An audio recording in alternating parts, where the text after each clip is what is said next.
Hello students, आज जिस chapter का हम रिवीजन करने वाले हैं उसका नाम है lines and angles. Yes,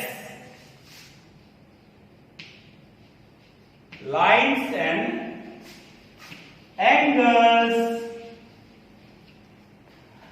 lines and angles की शुरुआत हम करेंगे एक डॉट से। Point. If we increase this point right hand side, इसे हम बोलेंगे रे। ये रे है, एक पॉइंट को एक्सटेंड किया, रे बन गया। यदि नाउ व्हाट विल यू से, अब दोनों तरफ रे जा रही है तो इसका नाम क्या दे? Line. It is a line. Yes, if line के दोनों तरफ एरो हैं, यदि लाइन के दोनों तरफ एरो ना हो तो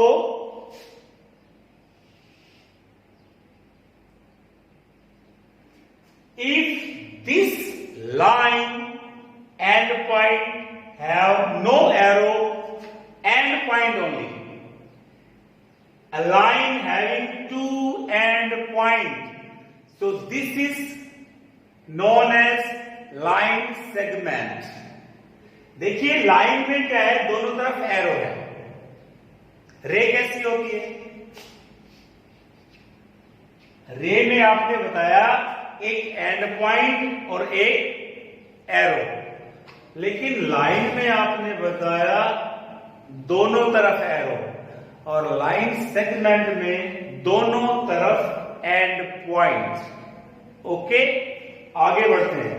यदि एक रे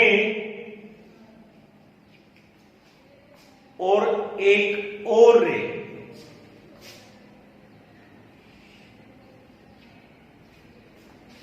दोनों का जो एंड पॉइंट है वो यदि सेम होता है तो हम इसे क्या बोलेंगे?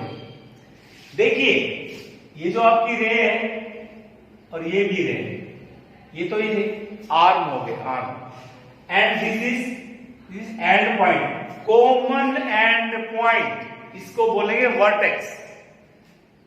To rays have common end point, that is common vertex, then it is known as angle। क्या नाम दिया हमने इसे? एंगल का नाम दिया। अब एंगल के प्रकार, एंगल कितने प्रकार के होते हैं? सबसे पहले हम बात करते हैं ऐसा एंगल जो 0 से लेकर 90 डिग्री यानी 90 डिग्री के बीच में आता है। अगर 0 से 90 के बीच में तो सर ये भी आता है, ये भी 0 से 90 के बीच में ही तो है, तो इसे एक अलग से नाम देंगे। क्या नाम देंगे? आपको अच्छे से पता है, आपने पढ़ा हुआ है, एक्यूट एंगल। इसका नाम एक्यूट एंगल हमने क्यों दिया? रीजन देखिए, आपको हर चीज का कारण पता होना चाहिए। इसका रीजन ये कि इसकी जो रेंज है वो 0 से लेके 90 डिग्री के बीच में, इसकी रेंज है 0 से 90 के बीच में है। ठीक है, अब ये तो 90 तक का हो गया। अब हम करते हैं बात एग्जैक्ट।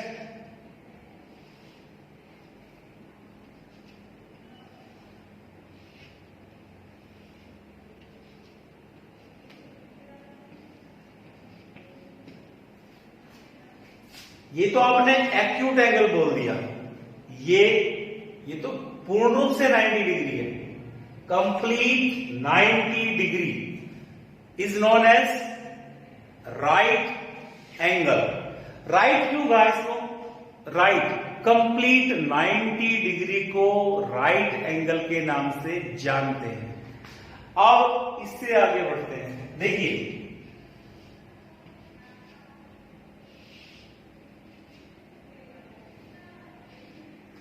ये आपको अच्छे से पता है, ये 90 से ज्यादा है। 90 से अगर 180 के बीच में आता है तो इसका नाम क्या होगा? Obtuse angle. क्या नाम देंगे? Obtuse angle. अब यदि ये एंगल है, ये और थोड़ा सा हम डाउन करें तो ये एग्जैक्टली ऐसा बन जाएगा।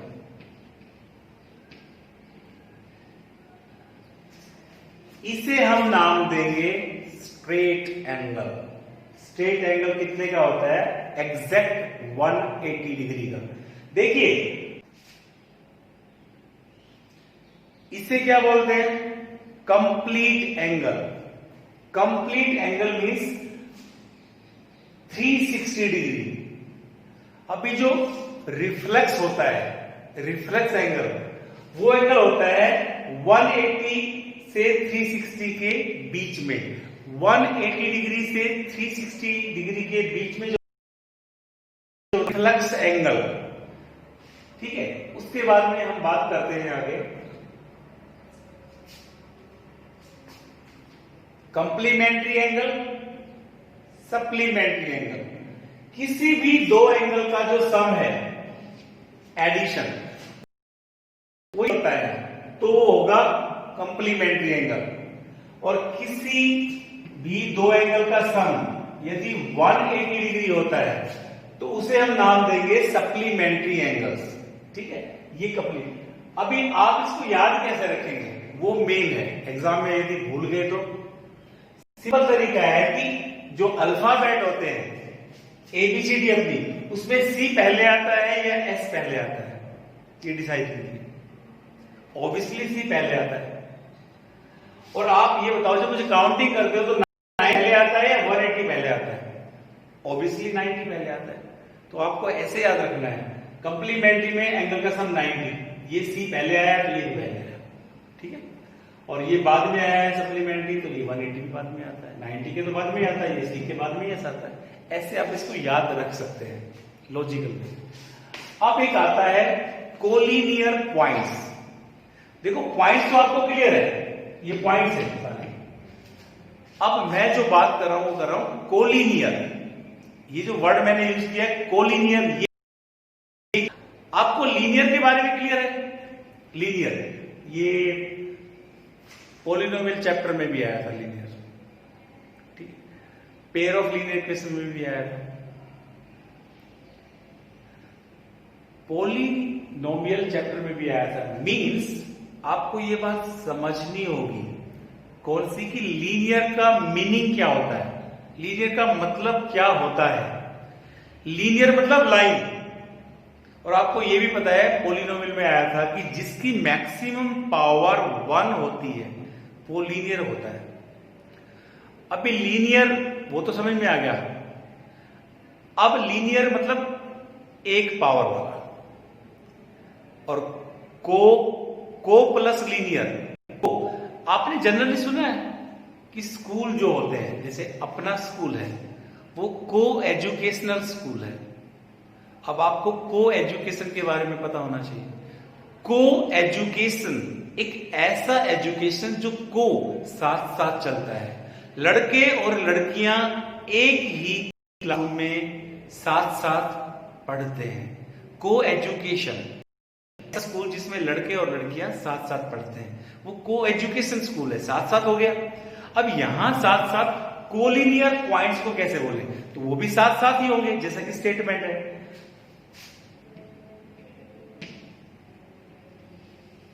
1 पॉइंट, 2 पॉइंट, 3 पॉइंट। आपको समझना है, ठीक है। 3 और more points lies in a single line. एक ही लाइन पर 3 या 3 से अधिक पॉइंटों का होना कोलिनियर पॉइंट्स कहलाता है। अगर मैं नॉन कोलिनियर की बात करूं तो इसका जो पॉइंट आप एक ही पॉइंट में दिखाते हैं वो नहीं है, एक लाइन पे नहीं है, वो अलग अलग है। एक लाइन पे एक ऊपर एक नीचे, तो ये एक लाइन में नहीं हुए, इसलिए इसको कोलिनियर पॉइंट्स के नाम से जाना जाएगा, ठीक है। हम बात करते हैं आगे किसकी, कि आपने रे की बात की, ठीक है, मैं लाइन की बात की, हमने रे की बात की, लाइन की, और हमने लाइन सेगमेंट की बात की। तो देखिए अभी लाइन से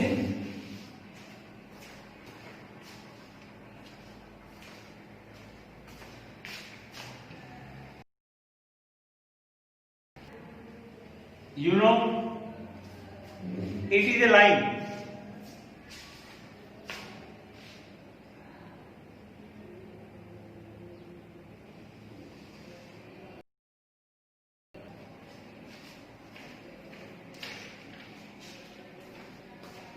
It is also a line, but what you observe these two lines, आप कुछ इसमें अनुभव कर रहे हैं, कुछ एक्सपीरियंस आ रहा है कि क्या दो ऐसी कैसी लग रही है आपको?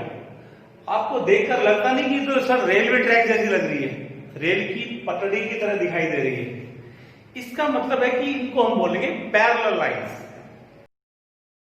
रेलवे की जो पटड़ी होती है वो पैरेलल होती है, क्यों? क्योंकि बीच की जो डिस्टेंस है ना वो इक्वल रहती है हर जगह, तभी तो रेल के जो पहिए होते हैं निकलते नहीं साइड में। ये डिस्टेंस है ना, ये डिस्टेंस इक्वल, यहां भी कहीं भी आप इनको आप कहीं भी मेजर कर लो वो इक्वल ही रहेगी, इसलिए इसको क्या नाम दिया हमने? Parallel lines. देखिए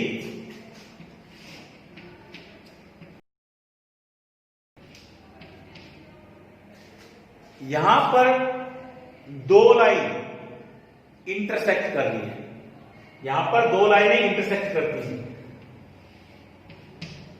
अब बात यह है कि जब कभी दो लाइनें इंटरसेक्ट करेंगी तब उनके बीच में जो एंगल बनेगा, जैसे मान लो ये दो लाइनें जब इंटरसेक्ट करती है तो जो लेफ्ट में जो एंगल बनता है वो एंगल राइट वाले एंगल के इक्वल होता है। या इस प्रॉपर्टी को बोलते हैं वर्टिकली ऑपोजिट एंगल। जब कभी two lines intersect each other then left side angle is equal to right side angle and upper side angle is equal to down side angle. ये आप याद रखेंगे, इसको बोलते हैं vertically opposite angle, this property. Okay, अब आप आ जाओ पैरेलल लाइन की प्रॉपर्टी में। दो पैरेलल लाइंस है, इसको कोई भी एक लाइन ट्रांसवर्सल लाइन कट करती है तो कौन कौन से रिजल्ट सामने आते हैं? सबसे पहले हम देखेंगे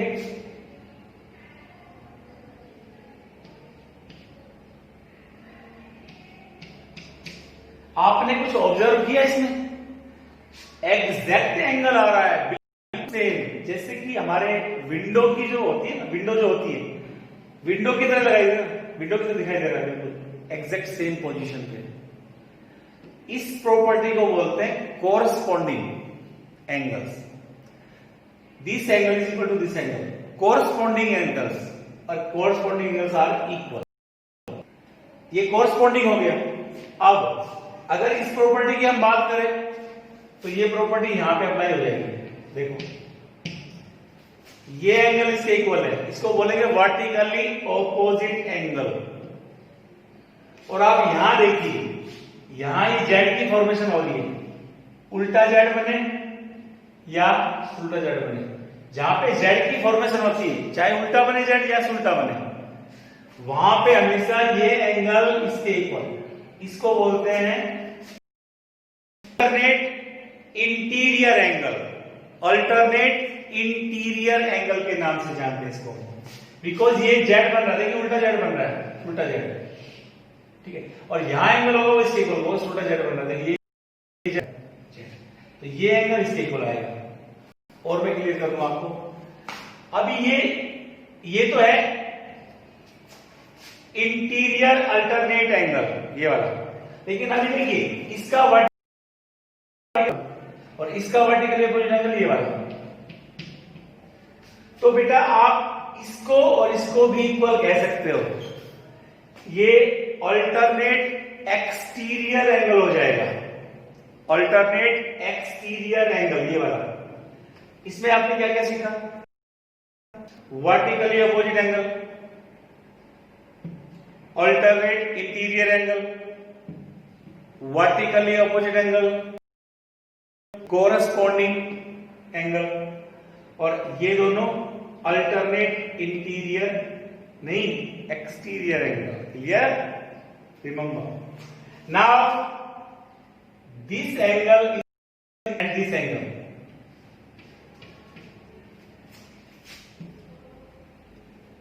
sum of the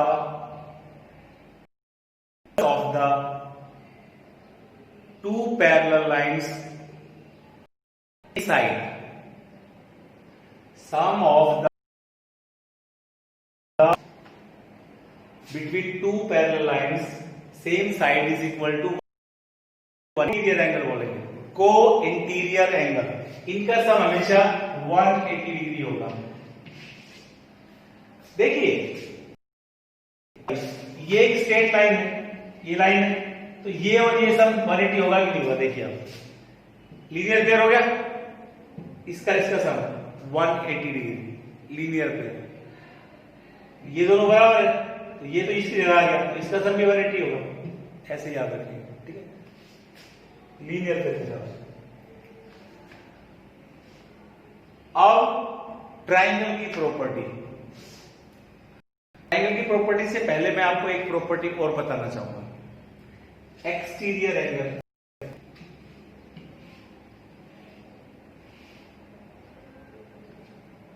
अगर ये एबीसी नाम की ट्राइंगल है, अगर एबीसी नाम की ट्राइंगल है, तो इसमें जो एक्सटीरियर एंगल है ये वाला, इस एक्सटीरियर एंगल का जो सम है वो इंटीरियर टू ऑपोजिट एंगल के सम के बराबर होगा। ये बात समझिए आप। Exterior angle of a triangle is the sum of two interior opposite angle, because इसके बाजू में तो ये है, इसका अपोजिट कौन? ये दोनों वाले। इनका जो सम है वो इस एक्सटीरियर एंगल के बराबर। देखिए मैं आपको समझाता हूं। अंदर जो ट्राइंगल है दिस ए बी और इंटरनल सी का सम 180 होगा। ओके, नाउ इसका सम कितना? 180 होगा, तो ये तो छोड़ दीजिए, तो इसका मतलब दोनों सी इक्वल है, ठीक है ना? Exterior angle property. Okay, now कई बार इसको प्रूफ करना भी आता है कि sum of a triangle, sum of angle of all the angles of a triangle is equal to 180। Proof कीजिए आप। In a triangle sum of all the angles is equal to degree. तो proof करने के लिए सबसे आपके पास दो option है बेटा, यू हैव टू ऑप्शन, और आपको जो अच्छा लगे आप वो कर सकते हैं। मैं आपको दोनों ऑप्शन बता देता हूं, आपको जो अच्छा लगे वो आप कर लेना। सबसे पहले एक ट्राइंगल बनानी पड़ेगी। ये ट्राइंगल एबीसी नाम दे देते हैं, ठीक है? हमें प्रूव करना है this and this is equal to 180। लिख लो यहां पर, angle A plus angle B plus angle C is equal to 180। We need to prove this. इसको हमें प्रूव करना है। मेरे पास कुछ भी नहीं दिया हुआ है। ओके, आप एक काम कीजिए, ये बीसी है ना, बीसी, इसके पैरेलल एक लाइन ले, हम कंस्ट्रक्शन कर सकते हैं बेटा, ठीक? नाउ इसका नाम दे दीजिए, कहां तक होगा? डी हो गया। आप मुझे ये बताओ कि ये चीज हमने कंस्ट्रक्शन में ली है, ये डी लाइन बीसी के पैरेलल है, ये डी लाइन हमने कंस्ट्रक्शन में लिया है, ये हमने एक लाइन कंस्ट्रक्ट की जो कि बीसी के पैरेलल है। अभी जब पैरेलल होती है तो हमें सारी पैरेलल वाले जो है ना रूल्स याद करने पड़े। जब दो लाइनें पैरेलल होती है, एक लाइन उनको ट्रांसवर्स कर रही है, तो बताई थी आपको जेड बनना, चेक करें ये जेड की फॉर्मेशन हो रही है बेटा, देखिए हो रही है, ये जेड बन रहा है, ठीक है ना। तो इसका मतलब ये जो एंगल होगा, मैं इनको नाम दे दूं 1 2 3 4 5। हमें प्रूव करना है 1 + 2 + 3 180, ये प्रूव करना है। आप मुझे ये बताइए कि जेड की formation D A B C, तो 4 की वैल्यू 2 के इक्वल होगी या नहीं होगी? ये जेड बन रहा है तो अल्टरनेट हो गया ना, इट मीन्स आप 4 के इक्वल है। क्यों? Because alternate interior angle. यहां भी एक उल्टा जेड बन रहा है, देखिए ये जेड, ये देखिए ये क्या हो गया, उल्टा जेड है, तो यहां भी सेम लगेगा। तो आप बोल सकते हैं कि एंगल 3 है ना, वो किसका है 5। Again alternate interior angle. Clear? अब आपने एक चीज नोट की, DE is a straight line, so हम इसके ऊपर लीनियर पेयर लगा सकते हैं। देखिए आप 4 1 5 180 होगा, 4 1 5 180 लीनियर। यहां तक क्लियर है बेटा? अब आप ऑलरेडी प्रूव कर चुके हो सर 4 की वैल्यू है वो 2 के इक्वल है, अल्टरनेट इंटीरियर एंगल, और आपकी जो 5 की वैल्यू इक्वल है, तो आप ये वैल्यू पुट कर सकते हो वहां पे। आप 4 की प्लेस पे 2 पुट कर सकते हो। अगर 4 के प्लेस पे 2 पुट करें तो 2 पुट करें, ये 1 हो गया, और ये हमें 5 के प्लेस पे 3 पुट करना है, ये 3 पुट करना है। तो आप मुझे बताओ क्या हो गया? 1 2 3 इज इक्वल टू, यही तो प्रूव करना था हमें, यही चीज तो हमें प्रूव करनी थी। बिल्कुल सिंपल स्टेप में निपट गया, एक सीधा जेड एक उल्टा जेड, बस रिजल्ट लगा दिया, आ गया। ये क्लियर हो गया? अभी मैं इसको आपको दूसरा रूप बता रहा हूं, अगर आप भूल जाओ तो।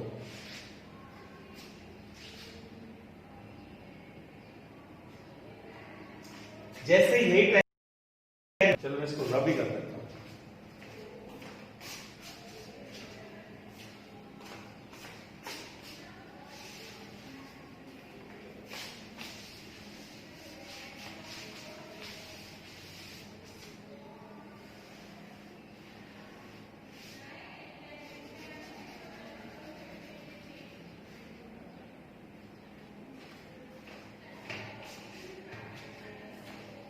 इस पर मैं कनेक्शन देता हूं बेटा, प्रॉब्लम वही है, क्वेश्चन वही है, चेंज नहीं किया मैंने। आपको फिर से बताना है क्या कि sum of the angles of a triangle is equal to 180, इस चीज को प्रूव करना है आपको। अभी ये देखिए, आपको ये बात पता है कि नहीं बताइए? इसको हम 4 नंबर मान लेते हैं, ये उसके कंपेरेटिवली छोटा हो रहा है। आप ये बताइए मुझे, angle 3 + 4 is equal to 180, linear pair, yes और नो? ऑब्वियसली इसका नाम नहीं रख लो। Yes sir, this is a line, BD is a line and 3 + 4 is equal to 180 because linear pair है, ठीक है। अब एक प्रॉपर्टी और मैंने आपको बताई थी कि एंगल 4 की जो वैल्यू है वो होनी चाहिए एंगल 1 + 2 एक्सटीरियर एंगल प्रॉपर्टी। आपको याद है, आपने बताई थी अभी थोड़ी देर पहले एक्सटीरियर एंगल प्रॉपर्टी की, जो ट्राइंगल के बाहर जो एंगल होता है वो उसको छोड़कर अपोजिट 2 के सम के इक्वल होता है। 4 की वैल्यू 1 और 2 के एडिशन के बराबर। तो आप जहां पे 4 है वहां पे आप 1 और 2 लिख सकते हो। तो इस 4 के प्लेस पे मैं लिख रहा हूं 1 और 2।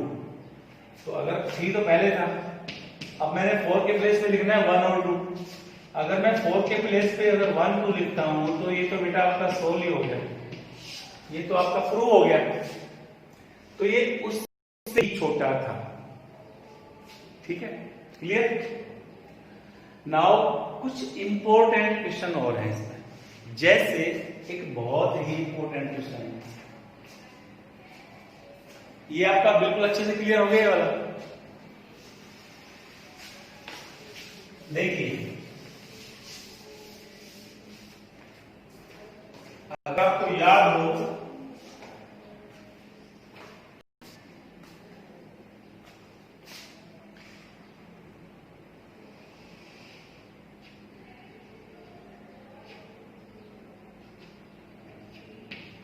PO is a line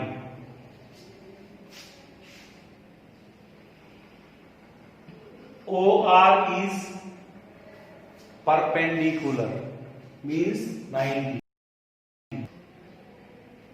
A ray OS between OP and OR.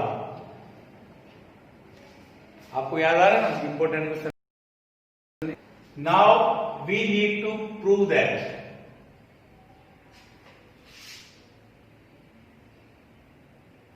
ROS angle is equal to 1/2 into QOS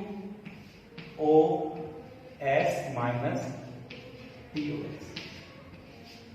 आपको शायद याद आ गया होगा, ये बहुत ही इंपॉर्टेंट क्वेश्चन है और एग्जाम में इसकी स्टेटमेंट आएगी, फिगर नहीं आएगा, फिगर आपको बनाना पड़ेगा। लेकिन स्टेटमेंट बिल्कुल सीधी दे रखी ना यार। POQ is a line. POQ is a line. No problem. OR is perpendicular to PQ. बिल्कुल स्टेटमेंट में क्लियर है। Perpendicular stands for 90 degree. OS is a ray between P and OR. Clear है? Prove ही करना है। आप देखिए, इसको समझने का प्रयास कीजिए। ये जो कंप्लीट लाइन है ये कैसी है? मीन्स 180 डिग्री की होगी। यस, और ये परपेंडिकुलर है, मीन्स ये बेटा 90 डिग्री, 190 डिग्री। अब अगर ये 90 है तो बताओ ये दोनों का सम 90 होगा कि नहीं होगा? इन दोनों का सम 90 होगा या नहीं होगा? ऑब्वियसली होगा सर। 180 है, 90 निकाल दे तो इन दोनों का सम 90 होना ही होना है। ठीक, अब इसको लिख दो, चीज को मैं लिख देता हूं यहां पे। क्या कि आपका जो ROS प्लस इसका नाम क्या है? POS is equal to 90। कोई नहीं यहां पर, इन दोनों का सम 90 दिख रहा है, साफ साफ लिख दिया मैंने। इस पे आते हैं, आप देखिए बेटा ये तो 90 है। अगर मैं 90 में ये ROS ऐड कर दूं तो क्या बनेगा? QOS। यस और नो? अगर 90 इसमें ऐड कर दूं QOS, क्योंकि QOS इन दोनों का सम है। इसका सम है तभी तो पूरा बन पाएगा। तो इसको मैं लिख देता हूं क्या कि आपका जो QOS है वो है 90 डिग्री प्लस RO। क्लियर? आप इसको भी थोड़ा ऐसा कर लो, इस ROS को इस साइड ले आओ ताकि 90 सेम जैसे हो जाए। तो 90 को तो आप यही छोड़ दो और इसको इधर ले आओ, QOS माइनस का हो जाएगा आपका ROS। देखिए मैंने कुछ नहीं किया, मैंने आर ओ एस को राइट साइड से उठाया है, लेफ्ट में ले आया। क्लियर? अब देखो दोनों इक्वेशन में 90 90 राइट साइड पे है, तो आप इन दोनों को इक्वेट कर सकते हो। इक्वेट से मतलब है फ्रॉम 1 and 2 90 के इक्वल है, ये भी 90 के इक्वल है। राम श्याम का भाई है, राम मोहन का भाई है, तो सब भाई भाई हुए ना भाई, श्याम और मोहन भी भाई हो गए, बिकॉज सब भाई भाई है सारे इक्वल। ये इसके इक्वल, ये इसके इक्वल, 90 90 सेम, तो ये भी सेम होंगे। फ्रॉम 1 and 2, फ्रॉम 1 and 2 देखिए, ये 90 इसको छोड़ दीजिए आप, ये पूरा लिख लीजिए, R O S P O S, R O S P O S equal to Q O S minus R O S. Clear? देखिए आर ओ एस यहां भी है, आर ओ एस यहां भी है, वो माइनस का है तो उसको राइट हैंड साइड से माइनस को इधर ले आएंगे, वो प्लस का हो जाएगा। एक तो हमारे पास पहले था यहां पे आर ओ एस पहले से था, प्लस एक और आ गया R O S is equal to, उस तरफ क्यू ओ एस पहले से था, लेकिन हम इस पी ओ राइट साइड में ले जाएंगे। अगर ये आपका लेफ्ट साइड पॉजिटिव है तो राइट साइड में नेगेटिव होगा, पीओएस। अब आपको अच्छे से पता है कि आरओएस प्लस आरओएस, तो आप ऐड कर देंगे, कितना हो गया 2 ROS is equal to OS minus POS। ठीक है, अब जो चीज लेफ्ट हैंड साइड में मल्टीप्लाई है उसको आप उधर डिवाइड में डाल सकते हो, तो आपका अंतिम रूप ROS is equal to 1/2 QOS minus POS। ये आपका प्रूव हो गया। बहुत ही अच्छा क्वेश्चन था, इंपॉर्टेंट है, इजी है। बस आपको ये देखना है कि 90 आया कहां से। 90 इन दोनों का सम भी 90 है और इसका 90 का भी ऐड कर देते पूरा बन जाता है। बिकॉज मेन जो क्वेश्चन प्रूव करने वाले होते हैं उसमें मेन क्या होता है कि आपको किस किस चीज की आवश्यकता पड़ने वाली है।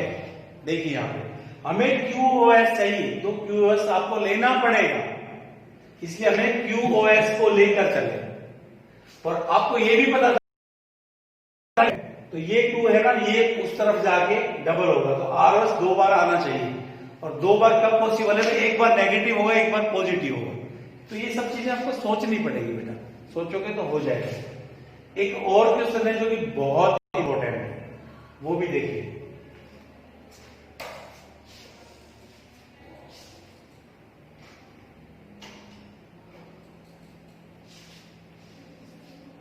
इसको मैं रब कर दूं,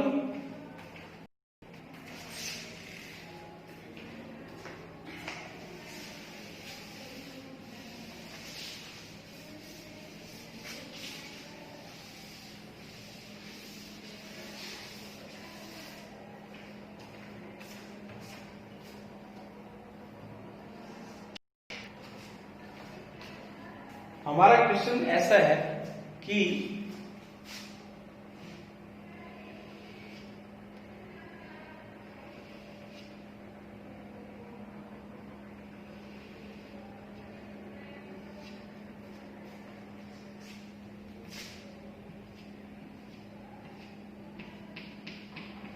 आपको याद आ गया होगा है,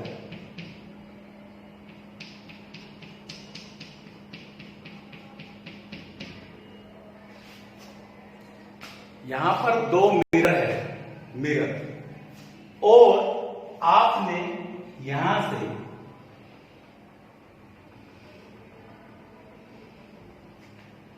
A नाम का पॉइंट है, ये आपका B है, ये C है और ये B है। गिवन क्या है कि दो मिरर है आपके पास, दोनों मिरर पैरेलल है, ये इसमें गिवन में दोनों मिरर पैरेलल है, और दोनों मिरर पैरेलल होने पर आपको ये चीज प्रूव करनी है कि AB है ना वो CD के पैरेलल है, ये प्रूव करना है। AB पैरेलल CD, हमें यहां तक पहुंचना है। प्रूव करने तक मतलब होता है बेटा कि आप प्रूव करनी होती है। सिर्फ इतना ही दिया कि ये मिरर इस मिरर के पैरेलल है। अब आप देखिए, आपने फिजिक्स में पढ़ा होगा लॉ ऑफ रिफ्लेक्शन। फिजिक्स में ये चीज पढ़ी है तो आपको ये भी पता होगा कि उस लॉ ऑफ रिफ्लेक्शन में जो पहला लॉ है वो क्या है, angle of incidence is equal to angle of reflection. लेकिन वो कब होगा, सबसे लेना पड़ेगा इस पहले मिरर का जो नॉर्मल है वो देखिए, ये नॉर्मल है, मिरर पे नॉर्मल 90 डिग्री होता है। ले लो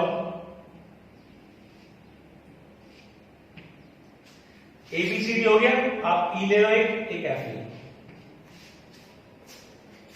किसी भी दो पैरेलल लाइन का परपेंडिकुलर लेंगे तो वो भी पैरेलल होंगे, और वैसे भी मिरर का नॉर्मल है वो पैरेलल होता है, मिरर का जो नॉर्मल है वो परपेंडिकुलर होता है, दूसरे का भी परपेंडिकुलर होगा। इट मींस अगर ये दोनों पैरेलल है तो ये दोनों भी पैरेलल होंगे। अब देखिए एंगल ऑफ इंसिडेंट, ये angle of reflection, angle of incidence, angle of reflection. तो according to law of reflection आप अच्छे से जानते हैं कि angle 1 is equal to angle 2, law of reflection. क्यों?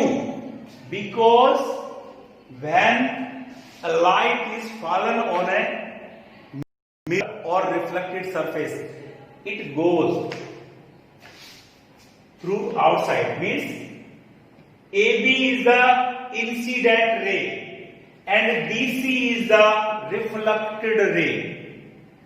और नॉर्मल के और इंसिडेंट रे के जो बीच में एंगल बनता है उसे बोलते हैं इंसिडेंस, जो कि हमारा 1 है, और नॉर्मल और रिफ्लेक्टेड रे के बीच में जो बनता है उसे बोलते हैं रिफ्लेक्टेड एंगल ऑफ रिफ्लेक्शन, वो हमारा 2 है। ये तो होगी यहां तक, इसको आप 1 नंबर दे दो। अब इस मिरर के लिए आपकी जो BC है ना वो इंसिडेंट रे है, आई टकराई और निकल गई, CD आपकी रिफ्लेक्टेड रे है, और आपका CF इसका है नॉर्मल।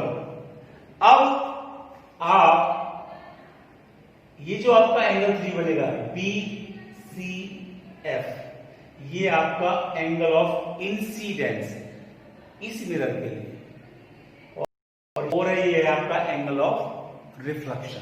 तो ये angle 3 is equal to angle 4, इसको मैं 2, और ये भी लॉ ऑफ रिफ्लेक्शन। यहां तक क्लियर? अब हम लगाते हैं प्रॉपर्टी ऑफ पैरेलल लाइंस। अब मुझे बताओ, ये जो BE और CF है, ये दोनों पैरेलल हैं कि नहीं? क्योंकि ये दोनों नॉर्मल हैं, ये दोनों दो पैरेलल मिरर के दो नॉर्मल, तो वो भी पैरेलल होंगे, बिकॉज 99 डिग्री होते हैं ना, इसलिए इन दोनों। आप मुझे बताओ जेड पता है कि नहीं पता? देखिए ये जेड बन रहा है कि नहीं बन रहा, देखो आप खुद देखो, जेड बन रहा है। इट मीन्स यू करके देखिए, ऐसे ऐसे एन बना लो, मतलब 2 की वैल्यू 3 के वाले, 2 इज इक्वल टू 3। क्लियर? इसको क्या बोलेंगे? Alternate interior angle. क्यों? क्योंकि सर आपका जो ये BE पैरेलल है CF के, क्योंकि दोनों नॉर्मल है, और दो पैरेलल मिरर के जो नॉर्मल है वो पैरेलल ही होंगे। अब आप अगर गौर से देखें तो बहुत बन चुका है। 1 2 के इक्वल है, 2 3 के इक्वल है, 3 4 के इक्वल है, सब बराबर है, सब भाई भाई। 1 2 3 4 एवरी विल बी इक्वल। तो हम यहां से ऐसा करते हैं कि हम इन दो का सम इन दो के सम के इक्वल कर देंगे। आप बता दो, फ्रॉम 1 एंड 2, इसको 3 नाम दो। फ्रॉम 1 2 एंड 3, आपने 1 2 3 इक्वेशन से क्या सीखा कि सर आपका जो 1 है, जो 2 है, 3 है और जो आपका 4 है, वो सब इक्वल, ऑल आर इक्वल। तो किसी भी दो का सम किसी भी दो के सम के इक्वल होगा। जैसे आप बोलो कि सर 1 + 2 को ऐड कर दें तो वो 3 + 4 के इक्वल होगा। आप यहां गौर से देखिए, अगर इन दोनों को ऐड करें, इन दोनों को जेड बन गया ना, ये कौन किस पे होता है? वो तो दो पैरेलल लाइन पर ही बनता है, यानी इनका जो सम है वो इसके सम के इक्वल है। ये दोनों, ये कैसा बन रहा है? देखो बता रखा है कि अगर दोनों सेम है तो ये दोनों लाइनें पैरेलल होंगी तभी तो पॉसिबल है। तो इस बार पहले डायरेक्टली बोल सकते हो कि सर ये दोनों लाइनें पैरेलल है, मींस इसके बाद बोल सकते हो कि ए बी जो लाइन है आपकी वो पैरेलल है सीधी लाइन के। ठीक है, ये क्लियर हो गया? बहुत ही इंपॉर्टेंट क्वेश्चन था ये वाला। ठीक है, बस आज के लिए इतना ही, बाकी कल। ठीक है, हैप्पी लर्निंग।